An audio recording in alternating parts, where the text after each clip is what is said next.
भगवान का भजन कब करना है? बुढ़ापे का ही इंतजार ना रहे, लड़कपन और जवानी से भक्ति स्टार्ट हो जाए। भक्ति के संस्कार बाल्यकाल से ही बच्चों को दे दिए जाएं। ध्रुव जी महाराज जी को नारद जी ने मंत्र दिया, ओम नमो भगवते वासुदेवाय। ध्रुव जी महाराज वहां से गए। 5 माह में खूब घनघोर तपस्या की, घोर तपस्या की।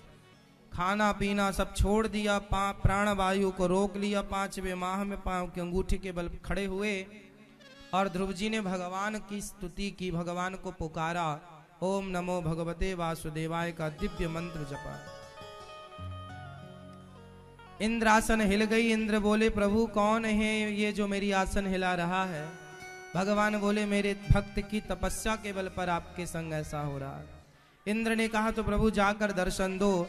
भगवान बोले, ध्रुव जी जैसे भक्तों को मैं दर्शन देता नहीं, ध्रुव जैसे भक्तों का तो मैं स्वयं दर्शन करता हूं। और भगवान दर्शन करने के लिए प्रकट हो गए। ध्रुव जी की आंखें बंद थीं।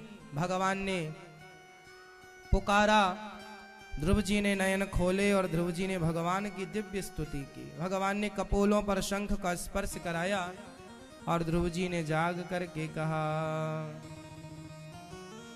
योऽन्तः प्रविश्य मम वाचमिमां प्रसुप्ताम्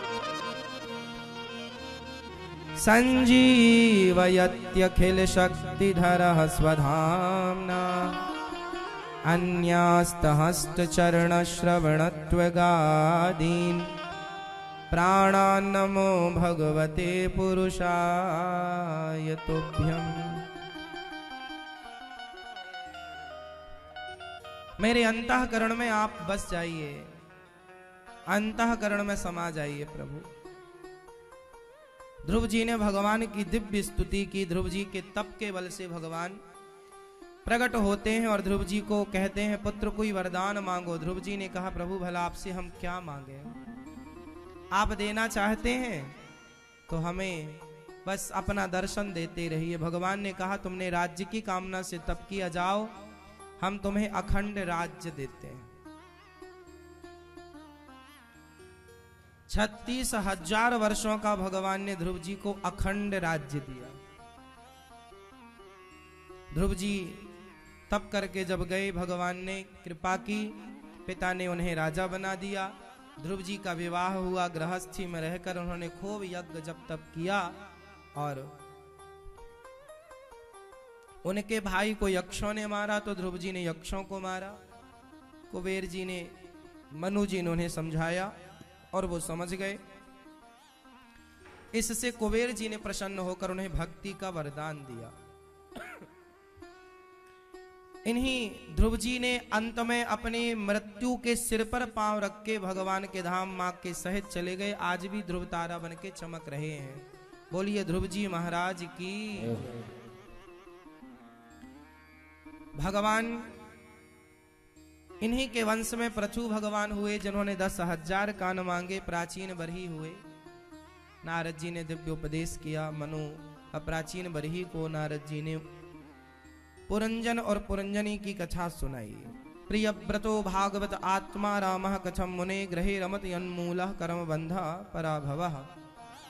ध्रुव जी के वंश में आगे मनु जी के वंश में प्रियव्रत जी जो उनके दूसरे पुत्र थे, उनका विवाह विश्वकर्मा की पुत्री वरहिष्मती से हुआ। इन्हीं के पुत्र हुए हैं आग्नेत्र, फिर नाभि, फिर अंग, फिर भगवान ऋषभदेव।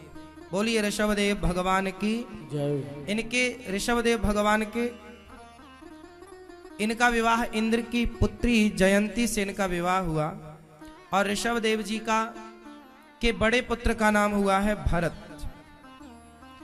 इनके उपदेश से इनके पुत्र वैरागी हो गए, पर भरत जी ने सब छोड़ करके गंडकी नदी के तट पर जाकर भगवान का चिंतन किया।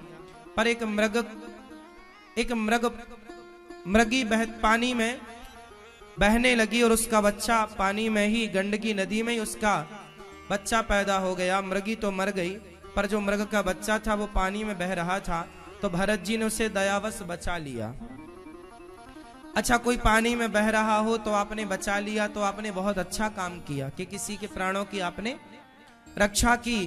पर भरत जी ने गलती क्या की? प्राणों की रक्षा की, यहां तक तो सही था। अब भरत जी ने उस मृग के बच्चे से प्रेम कर लिया। ये तो मेरा मृग है, उसे खिलाना पिलाना नहलाना धुलाना। अब भजन करने का जो समय था वो सारा मृग की सेवा में गुजरने लगा।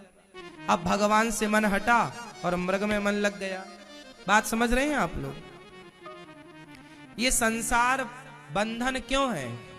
क्योंकि संसार के आते ही हम भगवान से हट जाते हैं और चीजों का चिंतन होने लग जाता है। इसलिए संसार के रहते भी भगवान का चिंतन कोई करे तो वो श्रेष्ठ है। भरत जी ने अपना मन किसमें लगा लिया?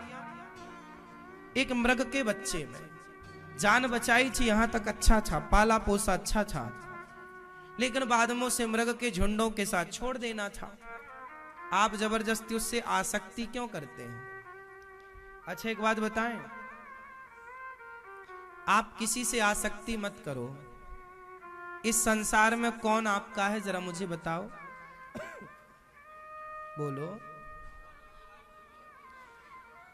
आप ना तोता पाल लो तो आपको लगता है ये तोता मेरा है, बंदर पाल लो तो आपको लगता है ये बंदर मेरा है, कुत्ता पाल लो तो आपको ये लगता है कुत्ता मेरा है। लेकिन जब तक आप उसको रस्सी से बांधे रखेंगे तब तक वो आपके पास है। तोते को पिंजरे से खोल दो, उड़ जाएगा, फिर नहीं आएगा। इसका अर्थ ये हुआ कि आपने उसको तो अपना माना, पर उसने आपको कभी अपना नहीं माना। बोलो हाँ। आपने कुत्ते को तो अपना माना, पर कुत्ते ने आपको अपना नहीं माना। आपने पक्षी को तो अपना माना, पर पक्षी ने आपको अपना। तो एक बात बताओ, पक्षियों को पक्षियों के संग रहने दो, कुत्ता को कुत्तों के संग रहने दो। आप क्यों? आप सेवा करो सबकी।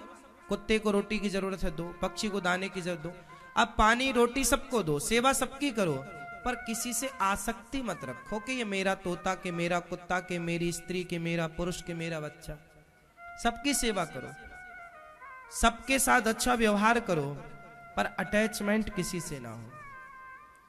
अब आप कहेंगे महाराज जी अटैचमेंट तो हो ही जाता है, वही उसी से तो बचना है, वही तो फसाद की जड़ है, वही तो हानिकारक है। बेटा बेटी बुरे थोड़ी होते हैं मेरी माँ, बेटा बेटी की आसक्ति बुरी होती है। पोता पोती बुरे थोड़ी होते हैं, पोता पोती की आसक्ति बुरी होती है। भरत जी ने मृग के बच्चे की जान बचाई, बुरा नहीं था। मृग के बच्चे से प्यार कर लिया, और जब मृग का बच्चा, जब भरत जी मरे तो मृग का चिंतन करते मरे, मेरा मृग मेरा मृग, और मर गए, मेरा मृग मृग मृग, मर गए। यमराज जी ने कहा कि आप मृग का चिंतन करते आए हो, आपको मृग बन के जाना पड़ेगा। व्यक्ति जिसका चिंतन करता है वह गति पाता है, अंते यामति सा गति। आप मानो ना मानो, मरते समय व्यक्ति की मनस्थिति जैसी होगी उसकी अगली गति वैसी ही होगी। इसलिए कहता हूं मरते समय चित्त भगवान में लगे, चित्त जगत में ना लगे। मन भगवान में लगे, जगत में ना लगे।